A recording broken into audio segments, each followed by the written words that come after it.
Alrighty, the second biggest trade that came from trade deadline day, and perhaps the most shocking one, because we knew for a few days leading up that this Simmons-Harden one might have been in play, but this one kind of just came from nowhere.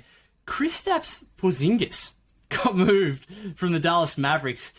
This kind of weird, strange deal. And coming back to the Mavericks is Spencer Dinwiddie and our man Davis Bertans. Just, I don't get it. Like, what were your thoughts? I could not believe this, first and foremost. I have been adamant you keep Porzingis and Luka together for years. To go back to how they were one of the best offensive of all time a couple of years ago. And it's more the timing of it more than anything. Luka, since he came back, he's gone back to Luka, like all NBA Luka. They're on a run. Their defense, for even this, it's only a short span that he's got back, sort of thing. But it's one of the best defenses. Mind you, Porzingis has been in and out of the lineup during that stretch there. But I thought Dallas were rolling, and I thought, but why would you make this move now? Kind of shake up the roster there. Porzingis obviously costing a lot of money, and it sucks that you've got to. He's just sits at the end of the bench each game there, and he's not going to be there. But I'm wondering if you were going to trade them, if you were going to break them up, okay. You're telling me this is the best deal you could make. Spencer Dinwiddie and Davis Bertans were playing the worst basketball of their career. This is a Spencer Dinwiddie who was playing at the Nets a couple of years ago, who was like 19-7, who was a combo guard, big, strong. Davis, who was shooting historic three-point shooting. They're playing the worst basketball of their career. We found out that Spencer's been like horrible in the locker room now. None of the Wizards players liked him at all. Davis Bertans, I had to go and watch these games he's been having. His shot selection is so bad. And if that's all you can do, if you can't do the one thing you'll get paid millions of dollars, his contract is huge. And the one thing you do, you can't do. And obviously the Wizards front court, like Kuzma's like having a career year. You've got Rui and all those blokes there, and you're putting Porzingis in there. And then more on the Wizards side, because I don't want Bradley Beal to sign. I would not sign Bradley Beal for that $250 million. That's unless he's a Hall of Fame generational talent, I do not sign him to that sort of contract. And then them making this move makes me think that they're trying to put a team around Bradley Beal to pay him that $250 million. And I'm absolutely adamant you do not do that. And Dallas, you've now got, like, Dinwiddie needs the ball to be any sort of effective. Like, I've never heard anything in relation to Spencer Dinwiddie in defense, so he's not a two-way player. And Davis is having a horrible season. Overpaid, and now you've but then the only thing I could think of is Luka did not want him in there. I know Luka didn't like Rick Carlisle, and they've had tension. I remember reading about Kristaps saying it's Luka's team and he ball hog and all sort of thing. I was like, mate, you don't play, so how would you know this sort of thing? But I was bamboozled, and I thought if you were going to do this, this is the best you could do for Kristaps Porzingis. You're telling me this is the best deal you could possibly get? No, I was bamboozled by this trade, mate. It sounds like you echo my sentiment. So, lose-lose trade, or very much so. Mavericks are losers and Wizards lose-lose trade?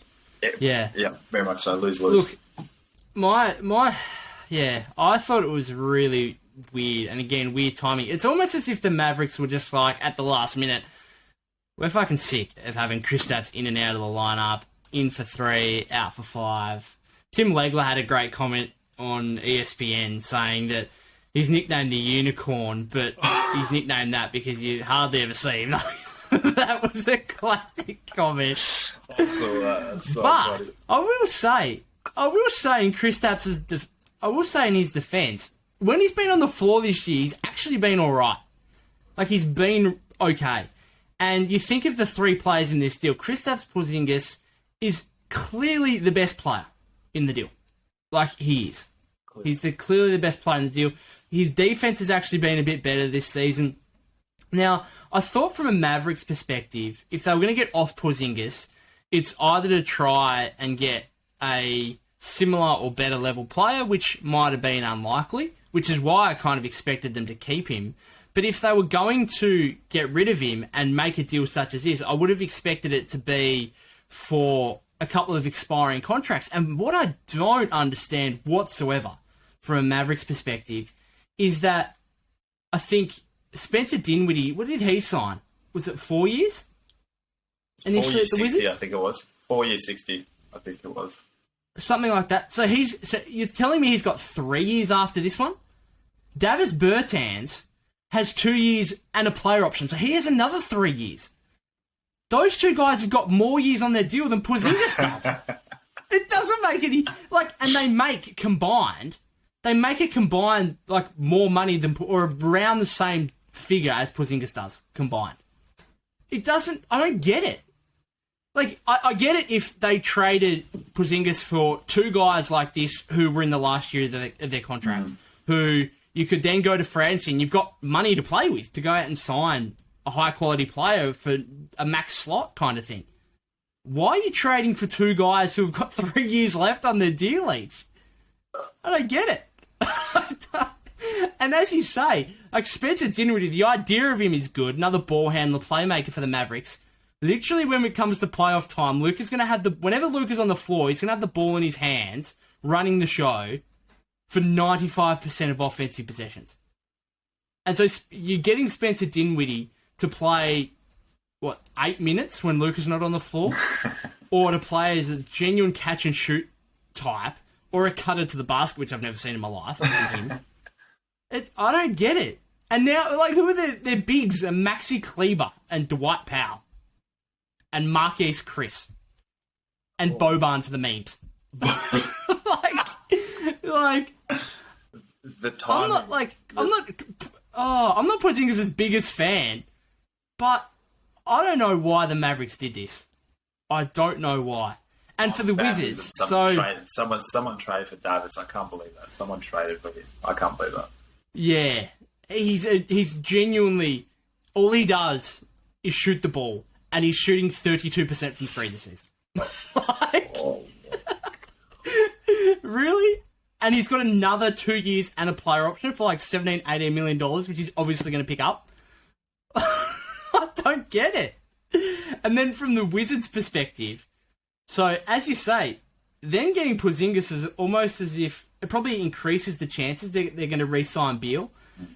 And I don't really get that either, because Beal's a fine number 2. Porzingis might be a fine number 3 on a title contending team, but you've still got to find the best player.